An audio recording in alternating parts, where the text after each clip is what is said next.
Hello Blues and welcome to the Manchester is Blue show. I hope everyone's having a fantastic week. My word, we've got some fantastic fan questions for you today. We had over 30 questions come in on the Facebook and Twitter page over the last week. We've answered as many as we can. We've obviously gone into great detail about City versus Burnley, our matches, who we thought played well, who we need to improve. We've also gone into great detail about our expectations for the United game on Saturday, as well as talking about player fitness and obviously the FA Cup draw that we've brought in against Port Vale. There's so much more than that on this show, so I hope you like it. Have it a good listen. What we do ask as well, if you're listening to this on the podcast, please give us a rating. It really does help for us. So all you need to do is on the Manchester is Blue page on iTunes or Spotify, scroll to the bottom, leave us a 5-star review and a few words. It really does help our rating. Also, this show is paid for by us, by the Manchester Blue team, and we do ask if you like the show and want it to continue, we have a page on Patreon. We're only after a couple of quid every month if you like this. Obviously, it's not cheap to have the website and all the hosting for the show, so anything you can put towards that would be greatly appreciated. And up the Blues, and let's take United on Saturday and hopefully bring back some 3 vital points. Have a great week. See you soon.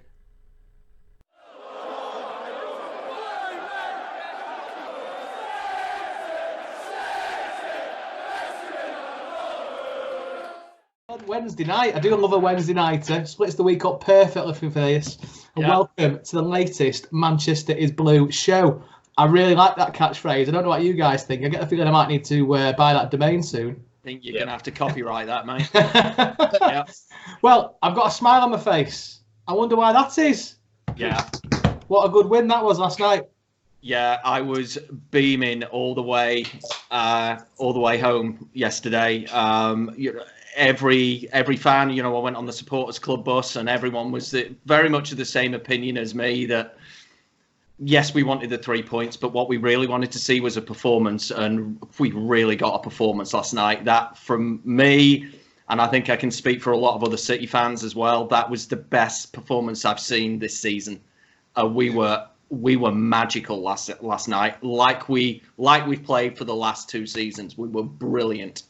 It was fantastic to watch. There's so many individual displays, which we'll definitely talk about in the next 20 minutes or so. But we looked so composed and solid, and we looked like we've not looked all season. And I'm so happy to have seen it last night. I thought we did really well. It was flashback to last season, and free flowing, defensively solid, passing the ball. Rodrigo was absolutely immense. I can Rolls Royce. I can understand now where the money he paid for him is coming from. If that's the signing Pep wanted, and he's not really up to full speed of City playing yet, bring it on. What a player he's going to be for us, and what he was fantastic for last night. So first time welcome to the show for Adam. Do you want to say hello, mate? Hey guys, how's it going? Welcome on board, pal. If you're still there. Yeah, I'm here. He's there. What do you think of the game last night? Yeah, just repeating everything you'd say. Easily the best we've looked all season. It was a performance that we got used to seeing the previous 2 seasons. Like, never in any real danger, competent, clinical, just unflappable, really. Yeah. Unflappable. Love that phrase. Yeah, absolutely. It was really hard to sum up who man of the match would be. I think anyone's just choosing between Jesus and Rodrigo. I think we're quite hard pressed there, aren't we? Both of them were stealing. What a couple of finishes from Jesus. Point to prove last night, and again, just like the team overall, he really proved it that he can do it. And he led that line incredibly well last night. Just pulled those defenders all over the park. I wasn't lucky enough as you to have gone to the match, but the camera angle was right behind the bend and swerve into the corner. I thought, oh, he's missed this, and before you know it, he ran off celebrating. What a goal! Yeah, I mean, we could see that we were right in the other at the other end, but we could as soon as that left his foot, we're 100 yards away, and you knew that was going in the back of the net. It was absolutely stunning. Brilliant, wasn't it? And his second goal. The composure to get that cross and not welly that into the raised head and just put it into the top of the roof of the net. I don't know how he managed it, actually. I'm really not sure how he managed that finish. No, he seems really clinical in that position. We saw in the game against Crystal Palace, the improvised diving header that he's done a few times this season. He seems really good at getting on the end of things. And for a while, Sergio was our lead striker, one of the smaller strikers in the Premier League. It seems nice to have somebody where if we need to be more direct and go out wide and play balls in, he seems competent to get on the end of them. Yeah, absolutely. I think yesterday's match was the first time in a long time where we've shot from outside the area and they've actually gone on target and in. And it was just, it's going in. This is amazing. What a good time for them type of goals to start going in for us. Yeah. It was great. I woke my son up in absolute hysterics when Rodrigo's goal went in. I couldn't believe it. I absolutely couldn't believe it. Jumped off the seat. And if you saw what I liked was Rodri's reaction. He ran right over to the fans and, almost saying, I'm one of you now. And absolutely every fan there, I think there was about 2,500 there, from what I heard, they just bowed down to Rodri last night. He was that good and, wanted to celebrate his goal with the fans as well. And what a goal that was. No keeper could have saved that. It was a bullet. Absolutely. We've been looking for that standout performance from him to take over Fernandinho's reign for a while now. And that for me was just like, I'm here.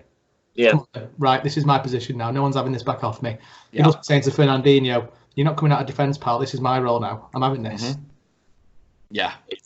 What do you think? What do you think of the game? Bang average at best, really. No, I agree with what Dave's been saying. It was one of the best performances, if not the best performance this season. Putting the game to bed as well. That's what we haven't done since Watford. Watford, a completely different team on the day we played them. But Burnley, we knew going into that game it could have been a topsy-turvy match. We've had dodgy fixtures against them in the past few seasons, and it's just nice that we managed to come away with 3 points. Shame about the clean sheet. You've heard me rant on last night on our admin group. As much as I love the fact that we scored 4 goals and got a big 3 points that we needed away from home, it's highlighted, and they were saying it on TalkSport last night, that's the lack of confidence that's cost us this season in so many games. It may only be 1 goal, and we may have won it by 3 goals anyway. But that lack of concentration right at the death is the reason we lost points against Newcastle. And if it was a different game last night and we did the same thing there, it could have cost us more points then. But going back to Jesus as well, Adam, I'll bring you in on this as well. On the admin group, I was saying I would love to have seen Jesus play on the left wing more. And he proved that point for me last night. That first goal he scored, coming in off the left wing, look what he can do. He's more effective on that left wing. Yeah, it's a position that he's indicated he's open to playing, which I think is really good for his standing with Pep, because he likes those players who can be interchanged. I also like the idea of having like a really fluid front three with Raheem, Jesus, and Bernardo, who can all interchange positions. We know Sterling can play in the centre as well. So I think that kind of fluidity in that front three is going to be key in the upcoming futures, and I'd agree that I would like to see Jesus more proven in other areas of the pitch. Yeah. Can't argue with that whatsoever. Actually, it's with Aguero being off for a couple of weeks. This is prime time where we needed him to step up. Yep. And I bet Pep's had that conversation with him, saying, "Listen, if you want his shirt when he's going, you've got to be firing all cylinders now."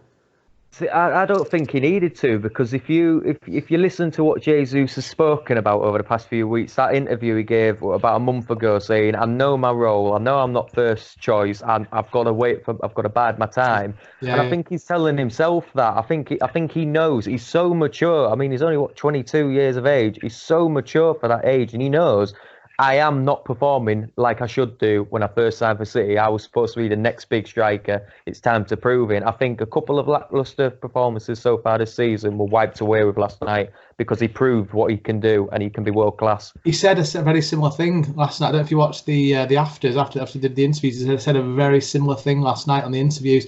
And I'm really impressed with one thing: his English has come on so much in the last 6 to 8 months.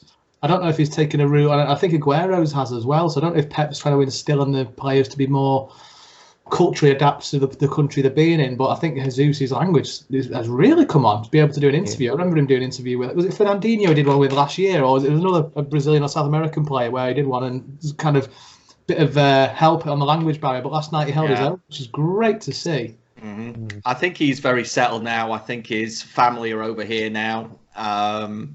I think he's made it very clear, hasn't he, Dan, that he is here for the long haul at City. He doesn't want to go anywhere else, and I think knowing that he doesn't want to go anywhere else, that he's willing to learn the English and he's willing to, kind of almost put down some roots here in Manchester. So all power to him, because he was absolutely phenomenal last night.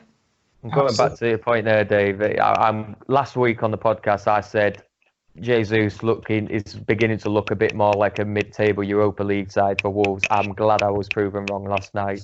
I really am. Honest to God, you know how much I bigged him up at the beginning of the season when we first started doing his podcast, and he did let me down personally. For me, anyway. I don't have to prove anything to me, but he, apart from Ruben Diaz, he just, he lost. I lost confidence in him, but last night, like I said, he proved what he can do. He just a few games without Aguero, getting a bit of match confidence, getting a bit of match fitness, first team regular, starting games. Mahrez is doing the same.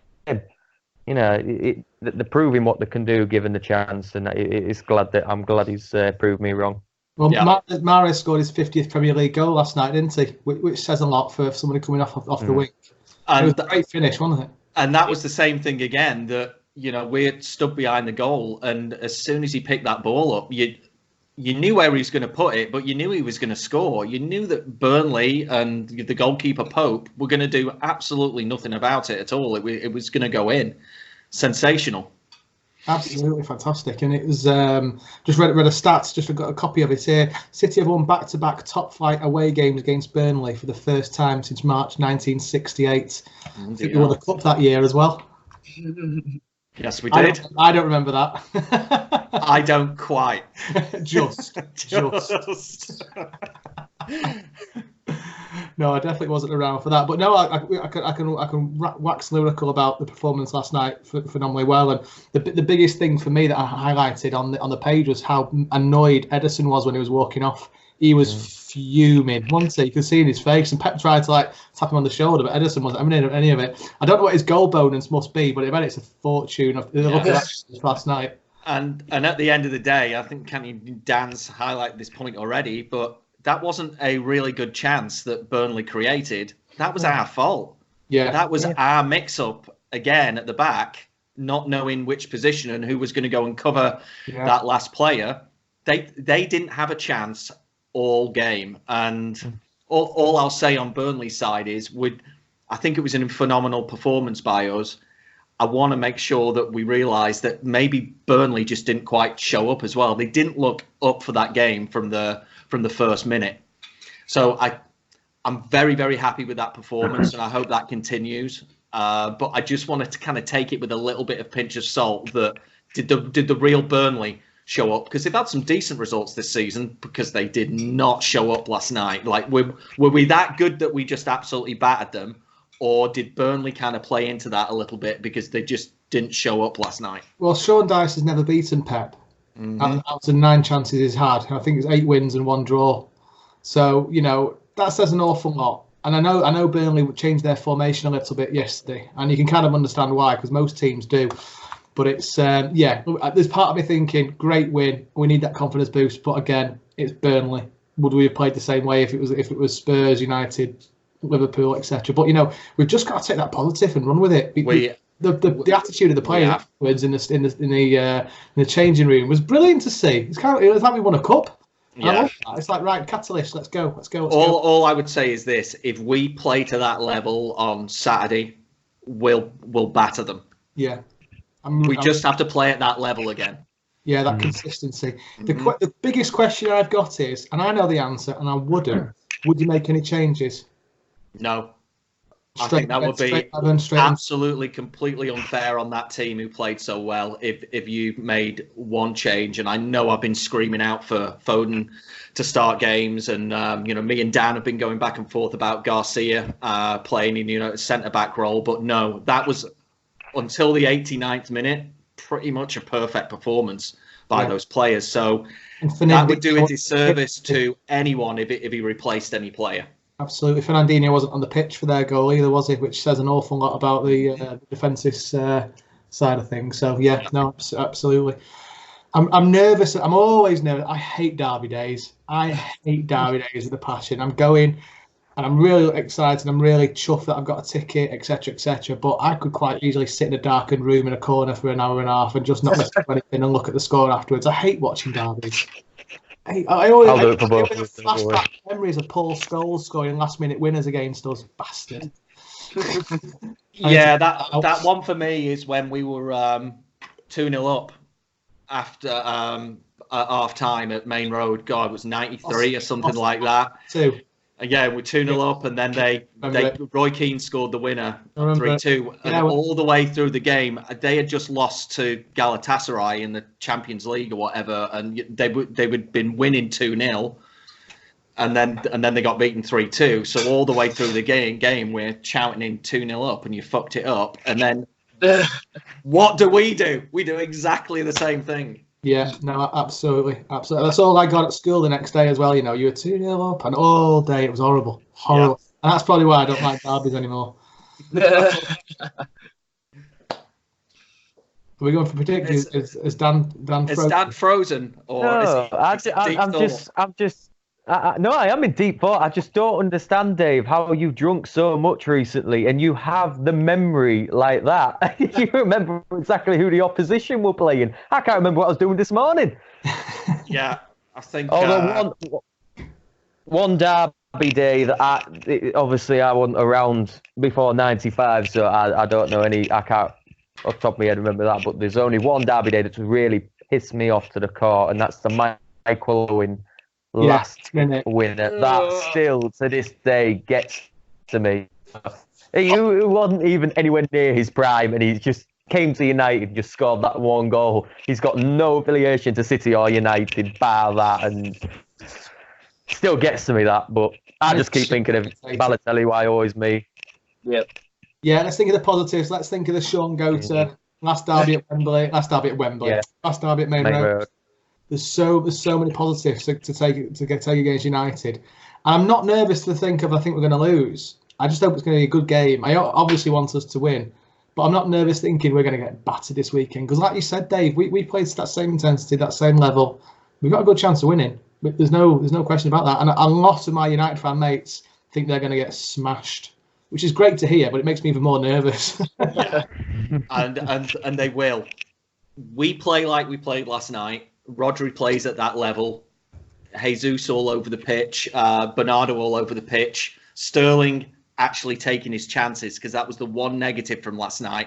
The number of times he could have taken a shot and he paused and then he passed it. He's got to be more clinical than he is, because he had 3 or 4 chances last night right in front of us, and we were begging him to shoot, and he kept passing it. He has to change that on Saturday. If he's got half a chance, bloody hit the ball. Absolutely right. Stop trying to pass it. I think last night proved to me that we have got the ability and we have got the ability to not have to take that final pass. Give it a smack. And that's one thing that Mahrez has brought to our team, you know. Not being scared of being selfish and giving it a good smack, and he's scored some belters for us, and he's well capable of it as well. So we have got the players that can do that. And we're gonna do score predictions then. We're doing score predictions for Saturday. Dan, you know, after my it happened again on Newcastle, didn't it? So I'm not touching this with a barge pole, lads. Adam, you're the newbie. You have to go first. Well, and bring donuts for us. Where's the donuts? Yeah. The unpredictability of derby days. It is hard to choose a score and be confident with, because anything really can happen. I don't see anywhere in the field where they outclass us. So I'm going to go ahead with a comprehensive 3-0 win. Oh, God. Dave or Dan, who's having next? I am going to go... So I predicted 2-1. I thought we'd win last night, but I thought it'd be a tougher game. I said 2-1 because I'm still thinking that teams are going to score against us. Yeah. But still, even though it was a good performance last night, so... Play like we did last night. I'm going to go a hard-fought 2-0 City. I like it. Okay, yeah. Daniel. For me... I wrote Daniel. Pep being Pep, though, I can see what we were on about with the changing the team selection. I can see him doing wholesale changes for United. I can see Mahrez coming in. I can see Cancelo and Mendy coming in. I really do. Stones will definitely be in rather than Otamendi. Not Mendy. I can see it's Pep though, isn't it? It changed. Yeah, it is. It is. Yeah, it is. But I can, as long as we stop.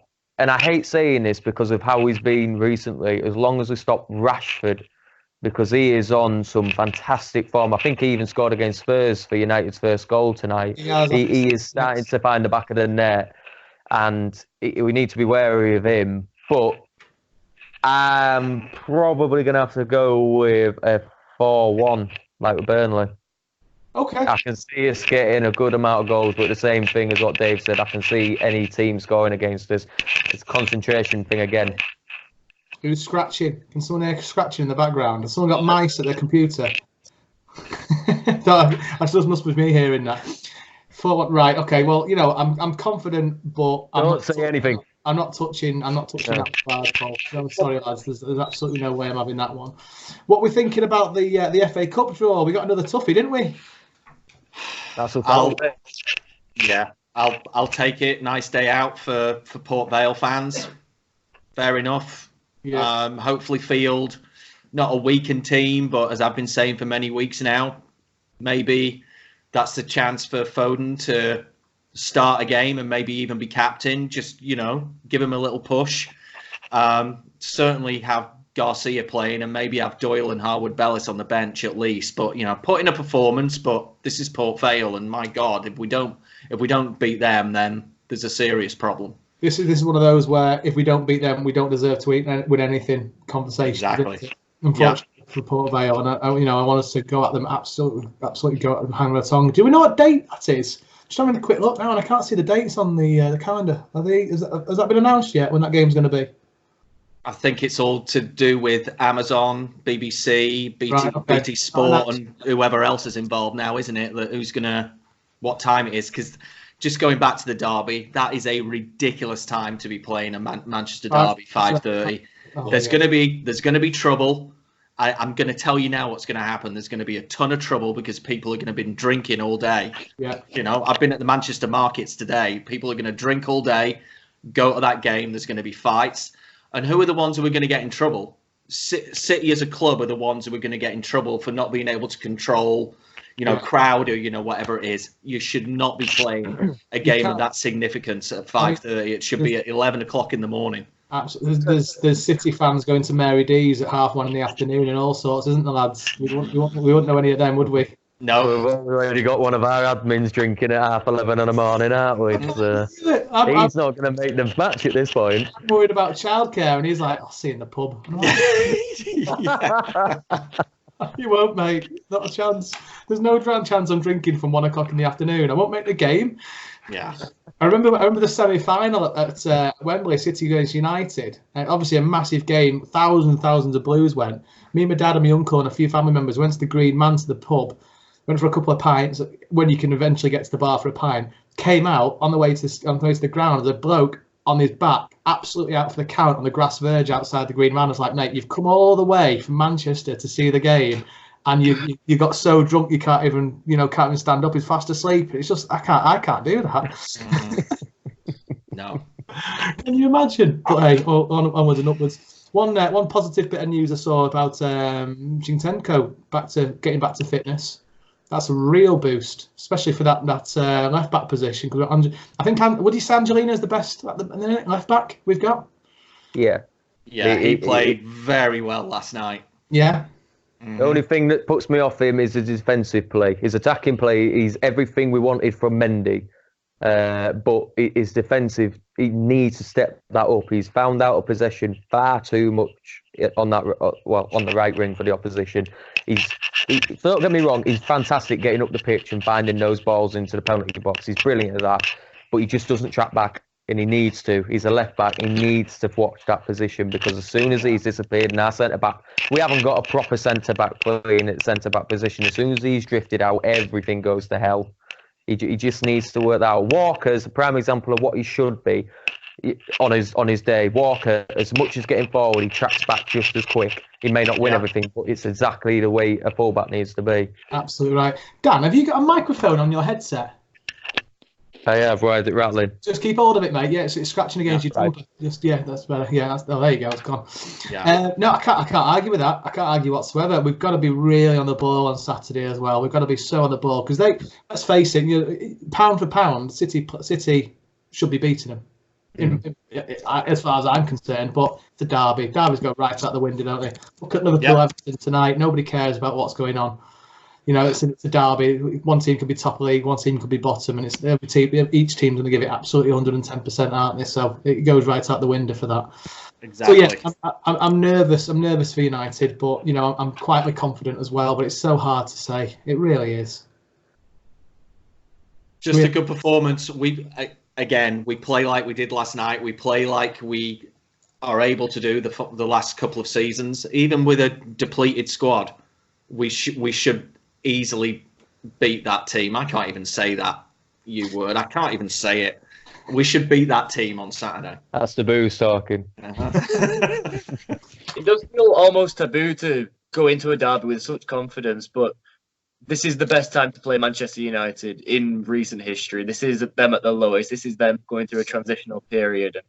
It's hard not to be confident when you look at our performance last night and their current form. There's nothing that I can see from the outside that they could throw at us and could surprise us with. I think it's going to be quite clinical. Yeah, no, absolutely right. We've got loads of fan questions, guys. Do you three have anything else to say before we jump into them about Saturday or any other news that you've seen? Yeah. No. One thing to get that out. One thing I saw on social media, I don't know if anybody else watched it, but City took all the trophies down to Ben and Halford's grave for his birthday. Yeah, I saw that. What a nice touch that is. Absolutely cracking that. Love that. I absolutely love our club sometimes. They do some fantastic things like that. That's a really nice touch. So, yeah, fair play to City for doing that. We'll share that on our Twitter and Facebook page. I think we might have all done that already, actually, on Facebook. One of us has shared it anyway. But we'll jump straight to the questions. We had some fans because we got some absolute belters. And I'm sorry if I missed anybody out, but there's an awful lot. And we'll try and answer as many as we can as quickly as possible. But it is a good one. I'm not too sure if this is your full name. Dark Stephen Mild. Mahrez and Bernardo on great form. Isn't it time we give Sterling a bit of a rest? Ouch. Thoughts on that, Can I take this one on? Absolutely, you can. Rest him. He has been completely different player since the international break, and I'm not saying that lightly. He has been. He's a fantastic player. He does everything we want him to do, but he's sort of missing that last piece. He's doing, even when he's taking players on now, he's hardly beating the first man now. He can dribble through absolutely anything, that lad. He can dribble through a perfectly bricked wall, for Christ's sake.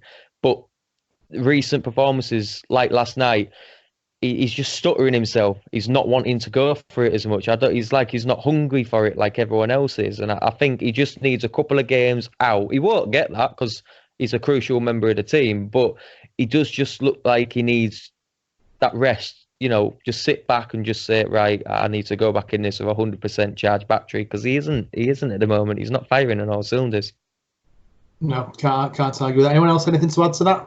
I would agree. There was a definite frustration down last night from the City supporters that, he's just missing that final little bit at the moment. He's running into traffic rather than running into space, and he's trying to walk it into the net rather than just pinging a shot. And you never know with a player like Sterling. Maybe just leaving him on the bench might give him a little boost and say, yes, you are one of the best players in the world, but you're not firing at the moment. I'm going to give you a break, give you that rocket, and then you can come back and start playing the way that we know you can again. Yeah, still human, isn't he? Still got bones and skin. He can still get jaded from games. But, it's not the best time to drop him in December. But actually, we've got a lot of games, so maybe there's an opportunity there to have that. We need to rest him. I saw Liverpool today have dropped a load of players. Dropped Firmino and Salah today, and it's that time of year now where actually dropping your key players to let other players come through and get their chance isn't such a bad thing to see what they've got as well. Because it is a squad game, isn't it? Let's face it. And if he got a knock, we'd be injured. We would be fuming, wouldn't we? we'd be saying as supporters, Pep, why we're not resting him if we've got the opportunity to. So yeah, great question, Stephen, and I think we've answered it there. We've had a couple of questions through from Jake Cunningham, with Pep Guardiola being at the heart of it. How long do we think he's going to stay? My question would be, when do we think he'll be leaving? Any football fan knows. They would, any football fan would have Pep at their club. There's absolutely no question about that. Do we think he's going to stay long? And who do we think we're going to get when he leaves? I think we've answered this a few times, haven't we, on our show? I think Arteta's in line for all of us to be taking over. When's he going to leave? I can only say that right now that I don't think he'll extend his contract. I think it will be, we've got him this season and next season and then gone, unless something major happens. I understand that Sterling's, with his contract, has said, I'll sign another one if Pep's going to stay longer. So that's quite interesting to hear that. But I think a lot of it depends on this January or this summer. If we have a big investment in the squad, I can't see Pep turning around a year later and saying, right, see you, I'm gone. Because he tends to bring in 19, 20, 21-year-old players and develop them. I can't see him, if we buy 3 or 4 new players this summer, bringing them in, spending one season with them, because it usually takes him a season to get them. We saw it with Zane. We've seen it with Mahrez. It takes players who come to be coached by Guardiola a season to get up to where he wants them to. I can't see Pep, if we invest in the squad in the summer, saying see you after one season. And so that's my hope that I've got. That's a great point. And I think we spoke previously, haven't we? We are getting to that natural stage now where we are starting to see a few players getting older, time for a few bit more new blood coming in. How many players will he bring in? I don't really know. He's never wanted to bring in 4 or 5 players in one game, one season, is he? So, yeah, it's a tough one to answer. How long's he got left in his contract? Next season? And that's it? 18 months, basically. Okay. I'd be disappointed if he left in 18 months. I'd like to see him stay a bit longer. I think most City fans would like that. That's a really obvious thing to say, actually, now I've said it. Mm-hmm. No, we want him to stay. We want him to be our Ferguson. In my opinion, we want him there for decades. What he's done for our club is nothing short of miraculous. So I would love it if he's given the opportunity to reinvest in the squad and bring in these players, as I keep saying, the Harwood Bellises, the Garcias, the Doyles, etc. I kind of think that he wants to see that too, doesn't he? He loves Foden. Don't all the lads, all the players at City call Foden Pep's boy? Isn't that his nickname? Yeah.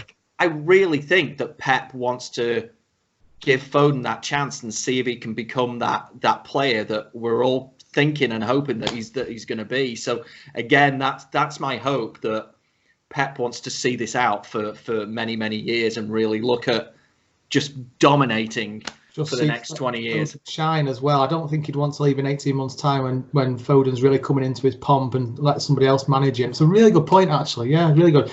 And I'll move on to what you were talking about the young guns there, about Harwood Bellis and Garcia, because we had 4 people asking questions about Garcia, and I'll name them all now because they're very similar questions to each other. But Mark Ernest, Derek Lucas, Brent Gesk, and Ant Kerwin White. And they're all very much on the same theme. Should Garcia be getting into the starting 11 next season? Derek mentioned, my question would be along the lines of when's Garcia going to get more game time? If you're good enough, you're old enough type scenario. Brent asked, when do you feel Garcia is ready to hold the line? And then Ant Kerwin White mentioned, is it the right time to blood the likes of Garcia and Harwood Bellis and have Ferner back in midfield given his age? Is it time to replace him? So they're all very similar questions there. So I hope you can understand why I've grouped them all together, because we can kind of do several answers with one. I'll take the last one if you don't mind, chaps.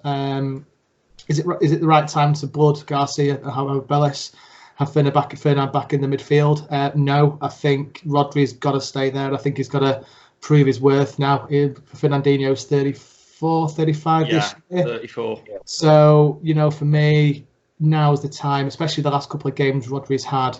If last night was a show of what Rodri can do, he's not getting dropped for anybody else, especially Fernandinho. He's got to stay there and he's got to improve because he's the building blocks for our midfield and going forward and obviously defending as well, so he can't be dropped. Sorry. It's the time for Garcia and Howard Bellis. Yes, not against United, not against Liverpool, not against any top 6, top 8 teams. I'd like to see him play the games against the Burnleys and the FA Cup games and the Port Vales of the league. Do I think they're better than defenders than what we've got now? Otamendi played well last night. Yep. You know, it's hard for me to. I want to see them play, but do they have the right experience? There's a reason they're not playing, and I would not back my managerial criteria against Pep's managerial criteria any day of the week. But I do want to see them more because I like the young players coming through. I don't know how you three feel about that. Yeah. Adam?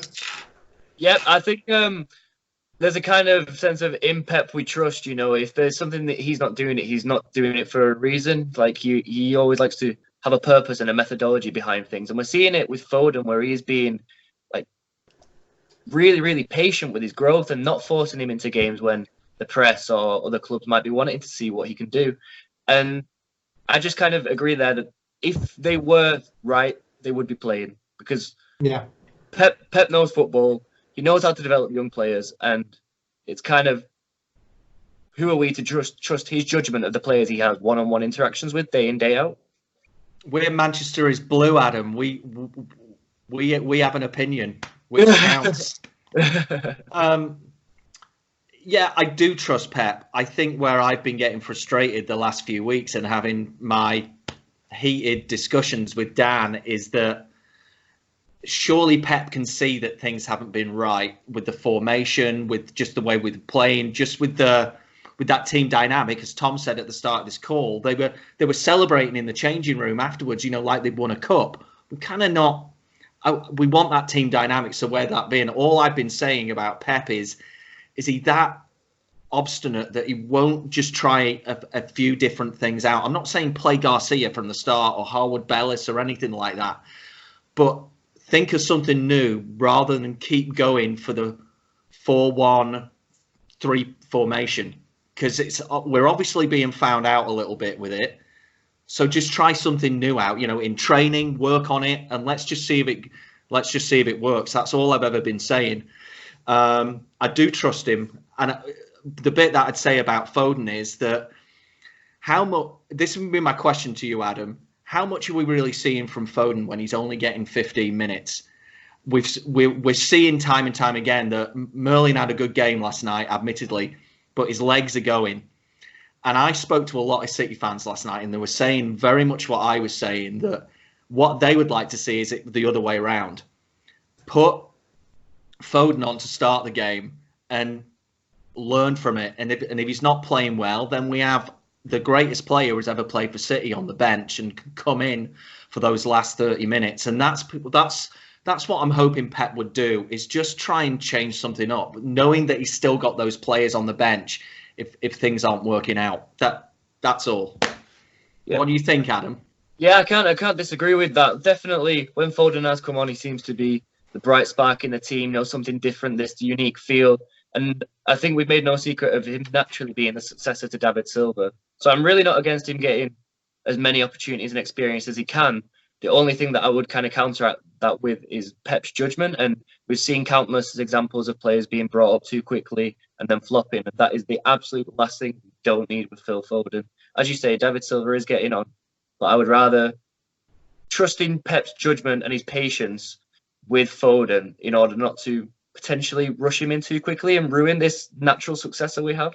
Yeah, I would just like to see him for more than 15 minutes because you put Lionel Messi on for 15 minutes, he's maybe not going to be able to do that much. You've got to feel yourself, you know, into the game a little bit. And I would just love to see Pep making that change at 60 minutes, you know. We come on the second half, we give it 5-10 minutes, and the Pep goes, you know what, you know, one of our midfielders, whether it's De Bruyne or, you know, Merlin or Gundogan or whatever, I'm going to take him off and I'm going to bring Foden on. I said, you know, emailed you guys the other week and said he runs like a gazelle. Foden. I've never seen he uses his stride like no other player that I've seen. He's going to have to be really careful with his hamstrings during his career. Foden, just the way that he runs, you can tell already. That long stride, like, it reminds me of Steven Gerrard, the way he runs with and without the ball. I just want to see him, Adam, get 20, 25 minutes, 30 minutes rather than 15 minutes and try and get. And wasn't it interesting where he played last night? He was basically playing as a forward. I don't know if you noticed that. He was the furthest playing player for the whole 15, 20 minutes that he was on. I think that's because of his energy and his running ability. I think we saw that and we talked about that when we played Chelsea. He was everywhere. And I think to have that ability of defending from the front, and as you're a defending player with the ball, to have somebody like Foden running at you constantly, getting pestered and ankle tapped, it's it's quite off-putting. I think I completely agree with that, and it's a good decision. But like you said, I'd love to see more of him. I'd absolutely love to. Yeah. Going back to what Adam said though, about players being rushed in, it's Pep's judgment on that is absolutely, it's spot on. Like Adam said, it's same as injuries. Rushing players back, you're not going to get the best of them, you're going to make them worse. It's exactly the same thing. But my opinion on the youth thing has completely changed over the past few weeks because, like what Adam said, when they're rushed in, and I think that's why Foden's making such an impact on the games that he is coming on for the last 15 minutes, because he's got that energy. You're rushing back into a team that's almost depleted, rush him into a team that's almost depleted, and he just won't have that energy. You know, if the rest of the team sort of lacking, then he gets to show what he's all about in that last 10, 15 minutes. And then next season, hopefully, when Silva leaves and Foden steps up, he'll be able to sort of transfer that on. And like we discussed in previous podcasts, the younger players are looking to him as a captain. That's only going to spur him on even more.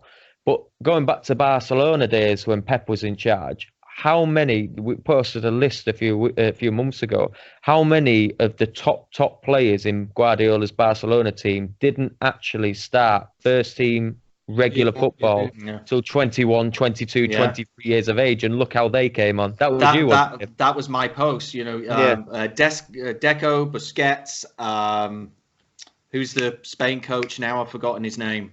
Enrique. Luis Enrique.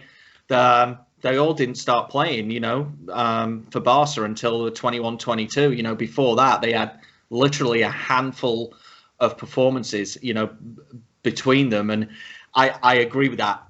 I like the way he's managing Foden's career. All I'm saying is, can we give him 25 minutes rather than 15 minutes? Because we're seeing as well, Merlin's knackered a lot of the time, so give him that. But if we want Merlin to be playing as well as he can for the final few months of his Manchester City career, so give him that little bit of a break. Let him run that out for 60 minutes. Be the Merlin that we know he can be, knowing that, you know what, young Phil's going to come on for me in a few minutes. So I'm I can really push myself.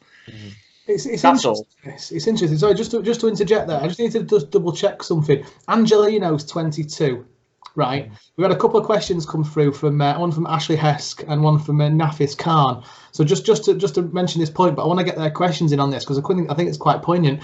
Ashley mentioned Angelino, in my opinion, is our best left back, and he's been caught out a few times for his going forward and defensive play, etc. I think we have a little gem in ourselves. Yeah, absolutely. And Nafis mentioned, I really do think Angelino should start the next 4 to 5 games, in my opinion. He's the best we've got, can defend.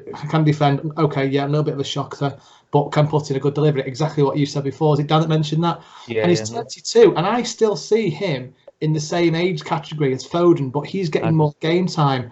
Is that because he went away, had a little bit of experience at Paris? PSV.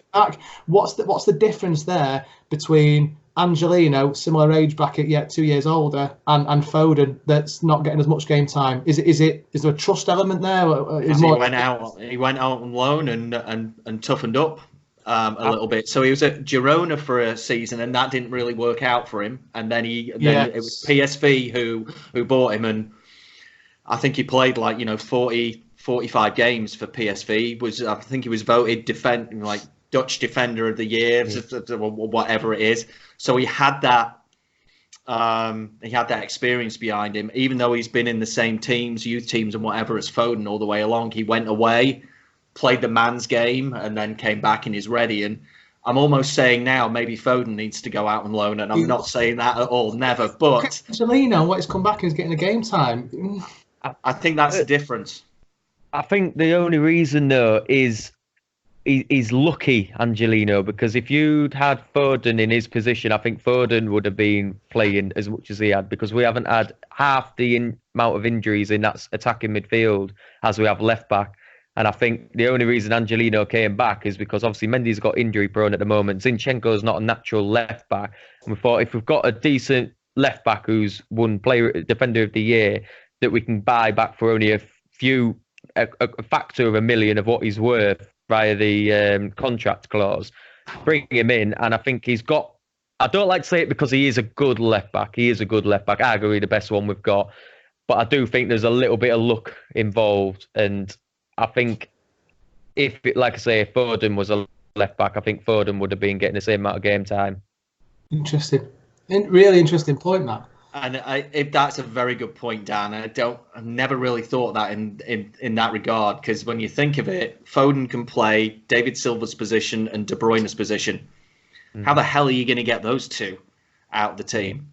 One's basically in the top 3 midfielders the Premiership has ever seen, and one is probably in the top 5 midfielders in the world right now, and is probably going to go down as an absolute City legend. So, Dan, that is a really good point. But to add on what you just said there, Dave, even Bernardo Silva's having to play a completely different position because he just can't get a solidified position in that central midfield, because if De Bruyne is out, Silva's going to take his place. Silva's out, De Bruyne's going to take his place, and it's just that catalyst. I think as soon as David Silva goes next season, we'll see a massive shake-up in that team. It'll be really interesting to see what we do in a transfer window. It'll be really interesting to see what type of player we bring in on the transfer window. It'll be that'll tell us whether he's got the full trust in Foden or not.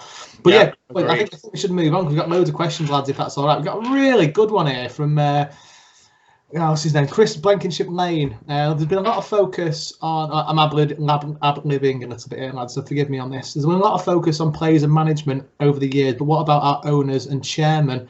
It's been safe to say who would be the most influential over the last 30 years. I know a lot of people will say our current owners, obviously, but think of the likes of Franny Lee, Bernstein, Shinawatra. They shouldn't be easily overlooked. Where would we be without them in the first place? Great shout. Shinawatra came in, and there was everything that came with him, and all the all the media hype about some things that have gone on in his country and whatever it might be when he was Prime Minister. But let's not forget where he was the one that catalyzed the sale to the City Group in the first place. Where would we be without him? I think from that, I remember being at Main Road when I can't remember who was the chairman before Francis Lee, but I remember Peter Swales. Swales, was it Swales? I remember when Francis Lee first came in as chairman that first season. And I was in the players' lounge after a game. My family knew Roy Little, who used to play for City, and he was. Oh my God! Yeah. My family friend of the family, left back for City, won the FA Cup in '56, I think, from memory. Anyway, me and my dad and my uncle managed to get into the players' lounge afterwards, and I was given this little pin that said "Franny in." It's a red pin. I'll never forget it. And then these little posters for the wall. They were all everywhere, and it's the first time Franny Lee came in. Yeah, he was a great influence, but I think for me, Bernstein was the absolute rock for me as when it came to chairman. The financial knowledge that he brought, and does he still work for the FA, Bernstein? Was he still in? He might do, yeah. He absolutely steadied that ship. We wouldn't have got Kevin Keegan as manager if we'd not had Bernstein there, without a doubt. Who I would like to highlight, Tom, is John Wardle. He was our chairman for several years, and we know he's done interviews about it. He put his hand in his pocket paying players' wages for several months. Like, we were on our arse when we moved into the Etihad Stadium, and he really, really helped us out. And without John Wardle, we seriously might have gone under, and it was his love for City that kind of got us through some very, very, very tough times. So whoever that guy was who highlighted that, yes, from Franny Lee onwards, also, the success that we have now, everyone deserves a big vote of thanks. And I put Shinwatra in that as well. He put us on the map a little bit, didn't he? Yeah, nice free concerts in St Anne's Square. They were brilliant. Yeah, absolutely. So that great question, Chris. That was an absolute belt to that. I don't suppose Adam and Dan will have a clue we were talking about.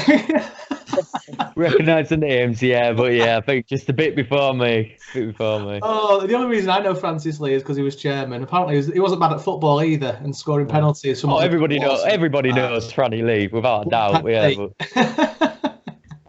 Here's a good question from Joshua Cameron. Why are City fans so melodramatic and pessimistic? I think he's talking about me there. We have in champions numbers and 15 games. Championship numbers 15 games.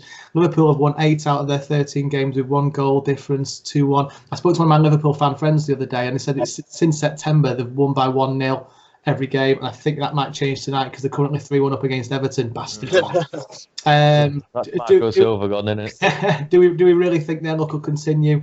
Don't you believe that it'll hit a bump? Joshua, great question. Do I believe they'll hit a bump? I think all teams will, but the problem is I think their bump will be draws, and I think they'll go on to win the league. I think they just have that momentum that City had last season. It really sickens me to say that. And they're a great football team. We can't get away from that, unfortunately. I think melodramatic and pessimistic. I think I've been a City fan for far too long now to be anything other than that. Well, we're still of the mould of typical City. Over 40 years of being a City fan, I've had 10 years of success. I've had 30 plus years of being bloody awful and bouncing up and down the leagues and getting crap from United fans.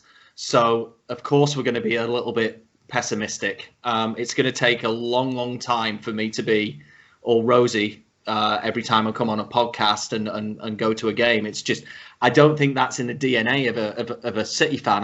I really don't. No, I completely agree with you. We've got a good question from Moira Fenton, if you don't mind moving on. I wonder what your views on the youngsters are. We've brushed on this a little bit. For example, last season Mendy was out and Pep was forced to play Zinchenko, and he was amazing after a bobbly start. So bearing in mind that Fernandinho was playing in defence, should Pep give Garcia and Howard Bellis a run in the centre of defence? Similar mentality, can understand that completely.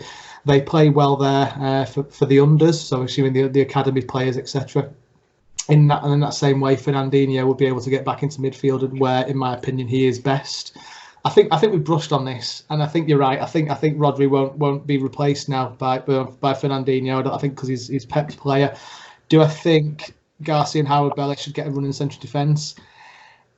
Playing is a different position. I know it's still defence. It's a different position playing in front of the goalkeeper, to the left or to the right of the goalkeeper. It's a bit more of a crucial position in my opinion. I think we did need a bit more of experience there. What do you think, Adam?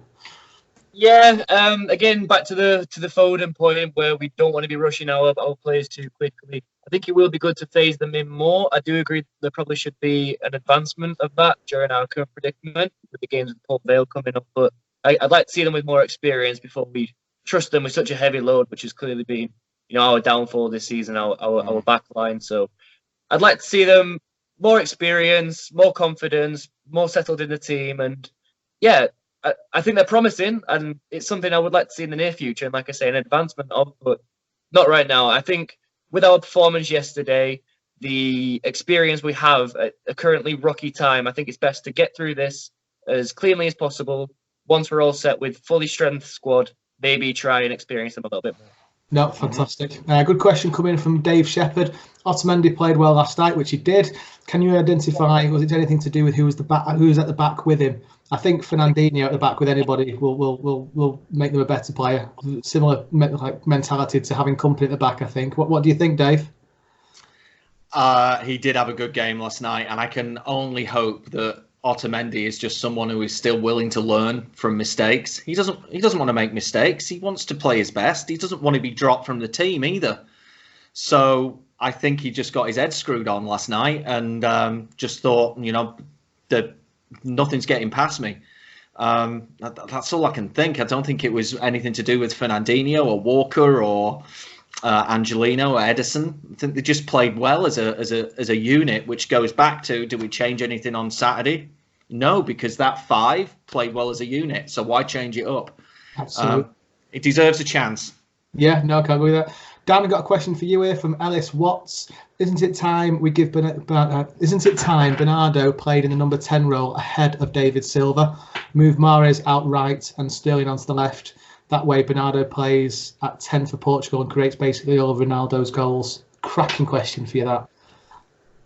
It makes sense, yeah, without a doubt. It's his natural position. He's not a right winger. But like, it's going back to what I said a few minutes ago. When you've got David Silva and De Bruyne in that midfield, it's normally one or the two of them.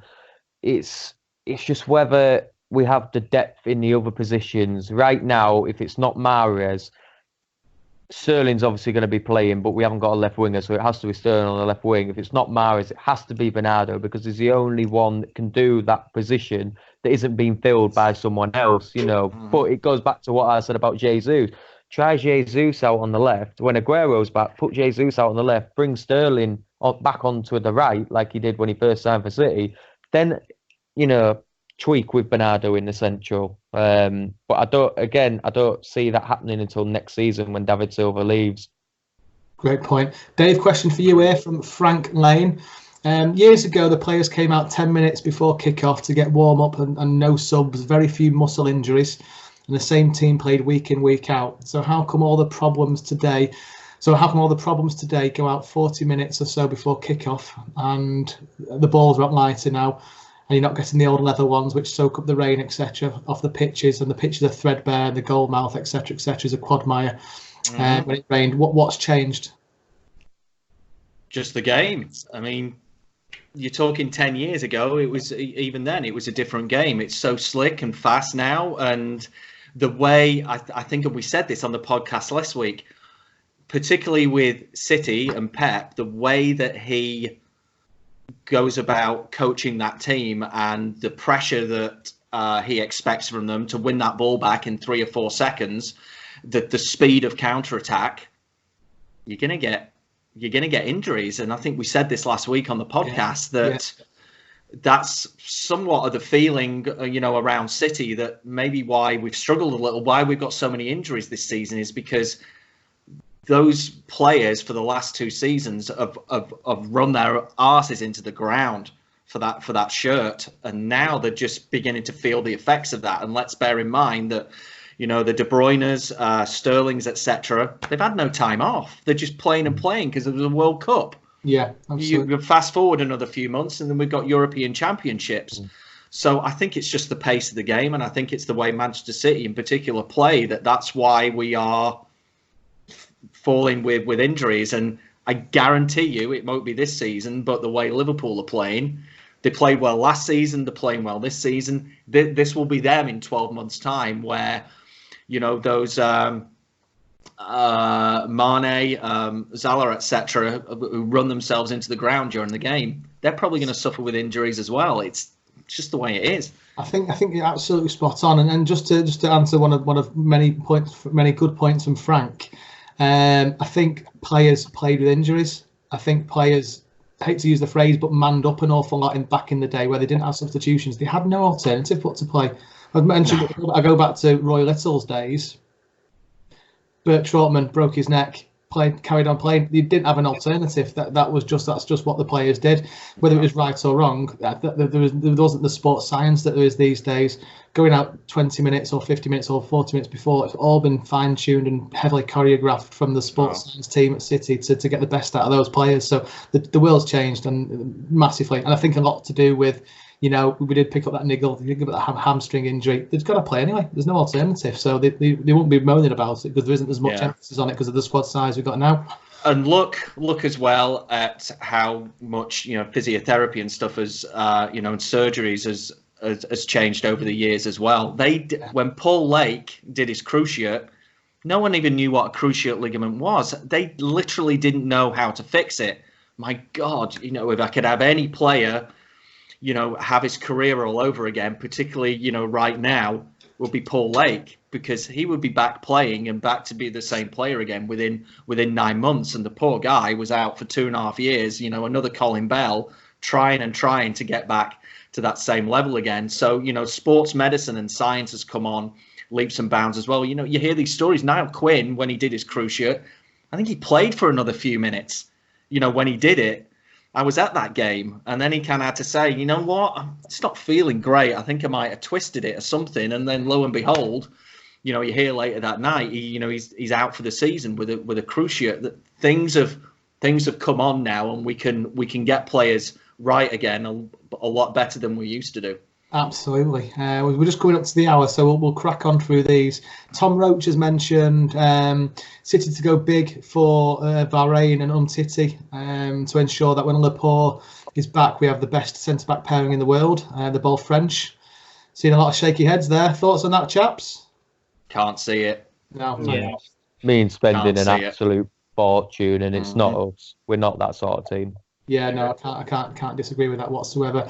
We've had Pranav Nepali, excuse me for the language thing there. Do you think we play better with or without Gugongan?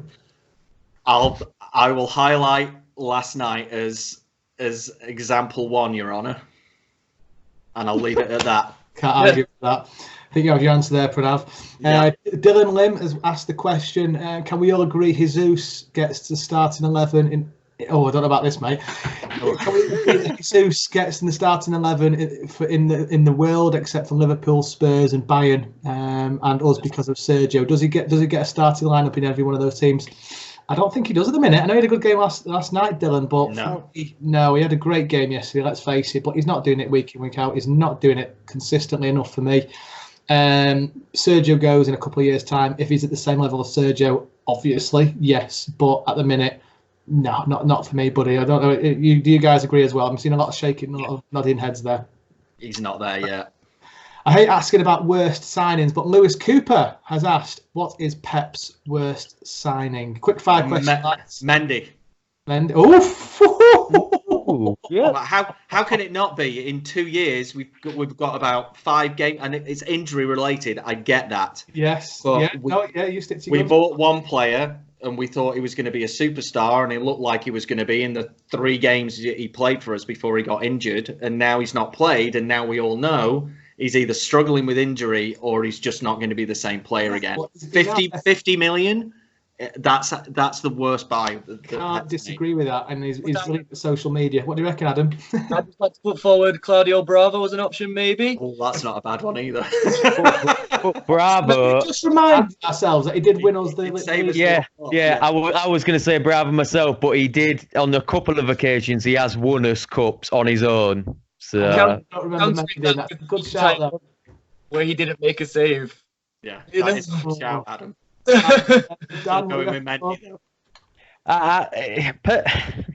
It's hard to think. I can't really think of any. Mendy would have been my first choice, but at the same time, that's not Guardiola's fault, and I'm thinking of it more for Guardiola's fault. And I don't think there's ever been a bad signing. He's just been unlucky with some. If actually no, I'd go as far to say Gundogan was signed under Pep, wasn't he? Yeah. It's his first signing. I'd say Gundogan in my view, because it's like we said. It's Gundogan. Hear me out. He's not a typical Pep player. He's not an attacking midfielder. He's not a defensive midfielder. He's just a midfielder. He doesn't fit into any. Yes, he's a good player, but in terms of Pep's philosophy, he just doesn't fit for me. And I don't know whether that's just. I've never really rated Gundogan to a degree. You've heard me rant about him in the past. Me and Dan Halifax have had arguments upon arguments about it. I think in terms of Pep's philosophy and his style of play, he's the worst player to bring in. Interesting. How long's Pep I'm getting hounded for that. How long's Pep been around for now? This will be his 4th season. This will be 4th season, yeah. Mm-hmm. Right, are you ready for this? I've got a list. I know this is supposed to be quick fire, but we've got a list here. I'm going to go for the players I recognise the names of, because half of them I don't. We've got Zinchenko, Philip Sandler. Yeah, it's on with company at Anderlecht. Yeah. Douglas Luiz, Bravo, Nolito, Gundogan, Danilo. I take that back, Nolito. Edison, Silva, Sane, Walker, Stones, Mendy. Do you know what? I think Mendy, you've got a really good shout there. With the price tag, the amount of games he's played and the consistency, I think you've got a really good shout there. With who we've got on that list. I'm going to post this list on the page later, and it's a really good question. We'll see what everyone else thinks of that. Yes. Right, moving on. Oh, I want this one. What would be a successful season for us now? Cup win, second place. FA Cup, second place. I'd be happy with that. What about you guys? Maybe a promise in Europe. Oh, what, mate? What was that? A promising showing in Europe, maybe a semi-final. I think could really be a nice last season. But second place and a domestic trophy for sure. Yeah. Okay. Yeah, I'll go the same. I was listening to Talk Sport today, and a lot of people are now saying that at least they'd like this title to go down to the wire and it not be just Liverpool running away with it. So I'd like a couple of our decisions to go against Liverpool, know, and I just want it to get a little bit tighter. I don't think we're going to win the Premiership now, but yeah, second place. Let's retain the League Cup. That I think if we win it for the third time running, that only Liverpool have ever done that as well. Let's retain the FA Cup as well if we can. We've got a good draw against Port Vale. Let's have a good run in Europe. Yes. See how things go, and let's beat Liverpool at the Etihad whenever that game is, isn't it? In January or February? I'm not sure. Just focusing on one game at a time at the moment. Yeah. We've had. I don't like these questions, but I'll have to answer anyway. Abdi has asked why Pep bought for us Cancelo instead of company replacement. I think because he didn't know Laporte was going to be injured, and they're completely different players and they're completely different positions, and he was available, etc., etc. Any advances on what I've just answered? Yeah, completely. I've ranted about this in the past. We needed a centre-back more than we needed a right-back. We had Danilo. He wasn't the best. He's nowhere near the calibre of Cancelo, but come on. Cancelo's hardly played compared to every other player on that team. 60 million. Unless he's going to take over Walker's position next 2 seasons and become the best right-back that the world's ever seen, which I don't see, we should have concentrated on a centre-back. It was a waste of money for me. So even with... I think his mind was... Laporte and Stones were going to be his Pallister and Bruce. I really believe that, this season. Of course, Dan, you're right. He got the injury and that all went out the window. But that was his thinking. And then he had Otamendi, as backup. And I really think he was going to probably play Garcia a little bit as well. And I don't know with Sandler. I don't know if that was everything that happening, or there was an agreement that company said, hey, let me take him to Anderlecht for a season and get him up to speed. That I just didn't think it was in Pep's head that he was going to need a centre back. I think he felt that he was covered. Yeah, no, I can't disagree. Can't disagree with that.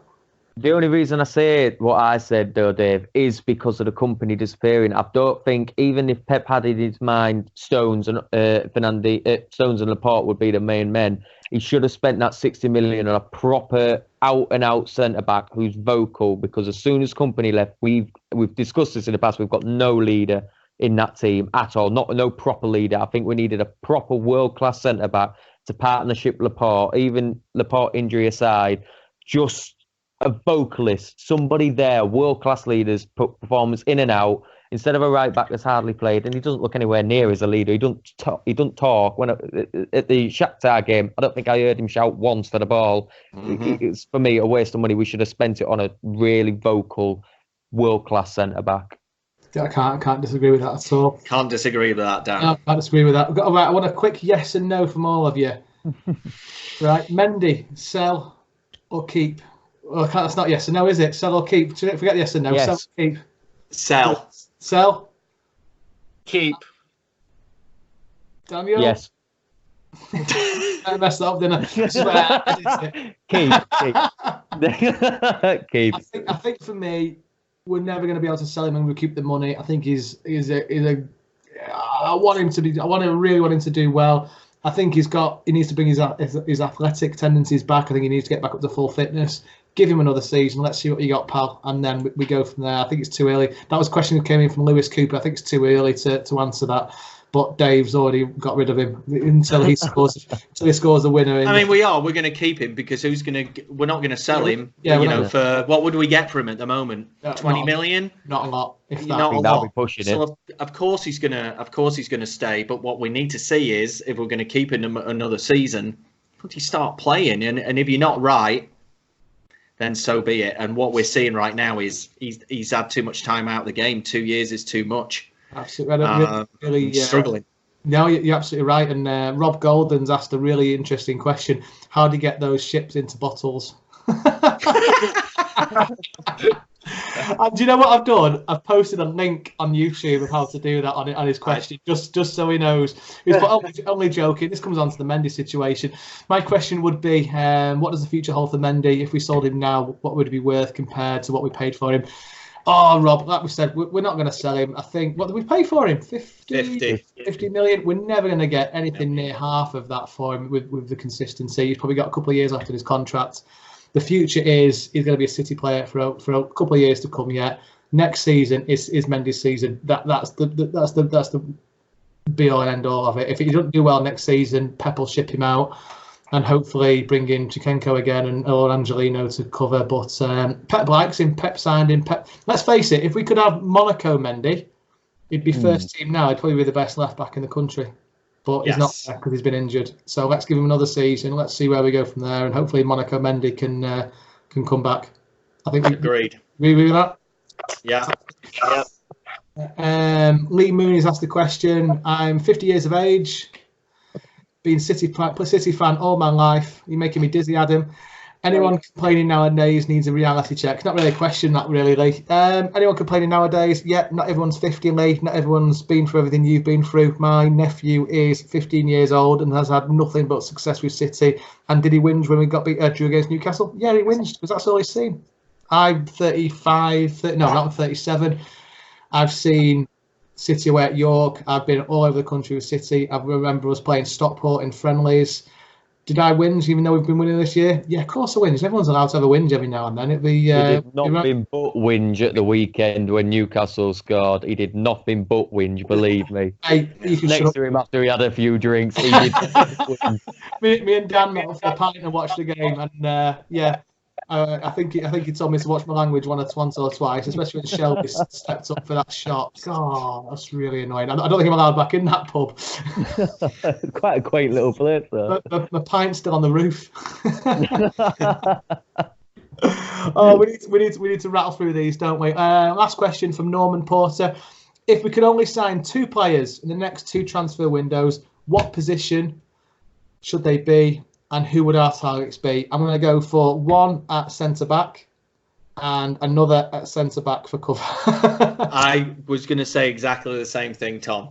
We're covered in every other position. Yeah, and if I still want to see more of Garcia because I think he's going to be an absolute legend for us. But yeah, if we've got 100 million or whatever it is, just go out and buy 2 centre-backs and then we're covered and then we don't have to have this worry ever again.